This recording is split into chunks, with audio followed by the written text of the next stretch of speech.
भारत में किसान को अन्नदाता कहते हैं और यही भारत का अन्नदाता पिछले कई दिनों से रास्तों पर सरकार के फैसलों के खिलाफ डेरा डाला हुआ है। एक तरफ अंबानी, अडानी और टाटा जैसे बड़े कॉरपोरेट घराने हैं, तो दूसरी तरफ भारत की आर्थिक स्थिति में रीढ़ की हड्डी कहे जाने वाले एग्रीकल्चर पर डिपेंडेंट वो किसान हैं जो अपनी मांगों को लेकर सरकार से दो हाथ करने तैयार है। किसानों की तैयारी का अंदाजा सिर्फ इस बात से लगाया जा सकता है कि उन्होंने अपने साथ 6 महीनों का अनाज तक, राशन तक साथ ला रखा है और रोटियां बनाने वाली मशीन लगा रखी है जिसमें हर घंटे 2000 से ज़्यादा रोटियां बनाई जा सकती है। केंद्र की मोदी सरकार ने किसानों को अपना एहतजाज वापस लेने को कहा, लेकिन किसानों की मांगों को मानने से इनकार कर दिया है, जिससे मसला अब जमहूरियत में रहने वाले इस देश के कानून और जनता के बीच में है। सरकार जिसे जनता अपनी तरक्की के लिए चुनती है वो वाकई जनता के लिए उतनी संजीदा है। किसानों का इल्जाम है कि सरकार अंबानी, अडानी कॉरपोरेट घराने को फ़ायदा पहुंचाने के लिए MSP कानून, जमाखोरी कानून और कॉन्ट्रैक्ट फार्मिंग जैसे नए कानून लेकर आ रही है और इससे आम किसानों को नुकसान होगा। किसान पिछले 2 हफ्तों से इसी रास्ते पर बैठे हैं।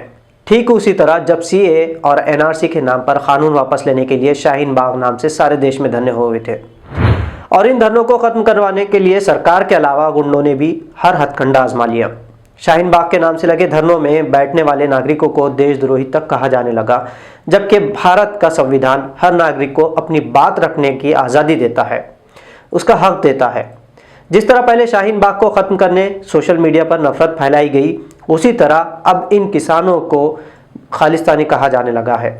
क्योंकि इन धरनों में सबसे ज़्यादा पंजाब, हरियाणा के किसान हैं, इसलिए जाहिर है सबसे ज़्यादा सिख कम्युनिटी के किसान इसमें शामिल हुए हैं और इन किसानों ने सरकार की आंख में आंख डालकर बात की जो सियासी दलालों को हजम नहीं हो रही है। गुज़िश्ता रोज़ इन्हीं धरनों में गैर कानूनी तौर पर गिरफ्तार किए गए शर्जील इमाम और दूसरे नौजवानों को रिहा करने के लिए पोस्टर्स भी लगाए गए।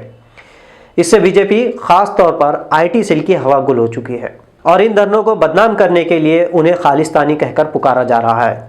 एक तरफ किसान खेतों से निकलकर रास्तों पर है, तो वहीं ये जंग सोशल मीडिया पर भी खूब जारी है। ऐसा नहीं कि ये किसान अनपढ़ है जो सियासी पार्टी की तायद में चंद पैसों के लिए ट्वीट कर रहे हैं, बल्कि कई किसान ऐसे हैं जिन्होंने आला तालीम हासिल की हुई है। ट्विटर जंग में आज दिन भर कई ट्रेंड चलता रहा। इसी दरमियान लोग वर्ल्ड अगेंस्ट CA, मोदी मस्त, जनता त्रस्त, दिलजीत कितिया हैशटैग के साथ पोस्ट कर रहे थे। एक तरफ किसानों ने दो हाथ करने की ठान रखी है, तो वहीं मन का बोझ हल्का करने किसानों ने मुकेश अंबानी के पोते के जन्मदिन के मौके पर ही लाखों जियो सिम कार्ड पोर्ट और बंद करवाने का ऐसा तोहफा दिया कि रिलायंस इंडस्ट्री इसे कभी भूल नहीं पाएगी। किसानों के बच्चे ट्वीट कर रहे हैं कि जब मोदी ने किसानों की भलाई के लिए नए कानून ले आए हैं तो इसमें बिचौलियों का काम खत्म हो जाएगा। तो किसान के बच्चे भी कहाँ रुकने वाले थे। उन्होंने कॉरपोरेट घरानों से डायरेक्ट बात करने के ट्वीट किए। उन्हें मोदी और शाह से बात करने की ज़रूरत नहीं, इस तरह कहा और कहा कि जब कॉरपोरेट घरानों से हमारे मसले सॉल्व हो सकते हैं तो बिचौलियों का क्या काम। ये उसी बात का गुस्सा था कि एक ही दिन में लाखों जियो सिम कार्ड्स या तो जलाए गए, तोड़े गए या पोर्ट कर दिए गए। दूसरी तरफ बीजेपी और कांग्रेस भले ही एक दूसरे को कितना ही नीच दिखाने की कोशिश करें, लेकिन ये बात सच है कि सीनियर कांग्रेसी लीडर अब भी बीजेपी में इतने समा गए हैं कि लगता ही नहीं कि वो कभी कांग्रेसी या खानदानी कांग्रेसी रहे हैं। बीजेपी कांग्रेस मुक्त का नारा लगाते लगाते खुद कांग्रेस युक्त बीजेपी बन चुकी है। सत्ता बीजेपी और कांग्रेस के लिए डांसिंग चेयर जैसा खेल है जो दूसरे पार्टियों को उसमें आने ही नहीं देना चाहते। हालांकि कांग्रेस के नेशनल ट्विटर हैंडल से दिन भर मोदी मस्त, जनता त्रस्त के नाम से ट्वीट होते रहे, तो वहीं कांग्रेस और बीजेपी ने राजस्थान में मिलकर डूंगरपुर में सूर्या देवी नामी महिला को सत्ता पर बिठाया। अब ये आरोप और प्रत्यारोप का खेल जनता को बताने के लिए है। दूसरी पार्टियों को बीजेपी का बी टीम कहते कहते 30% कांग्रेसी नेता बीजेपी में समा गए हैं और जो कॉरपोरेट घराने के पहले कांग्रेस को फंडिंग किया करते थे वो अब बीजेपी को कर रहे हैं।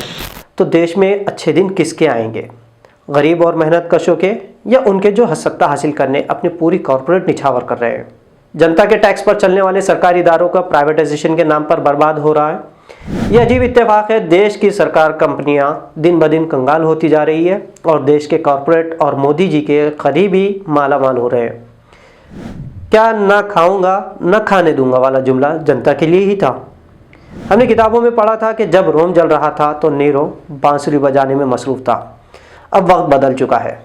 देश भले ही जल रहा हो, लेकिन देश का नया नीरो बांसुरी नहीं बजाता, वो तो नदी के किनारे लाइट और साउंड का मजा लेता है।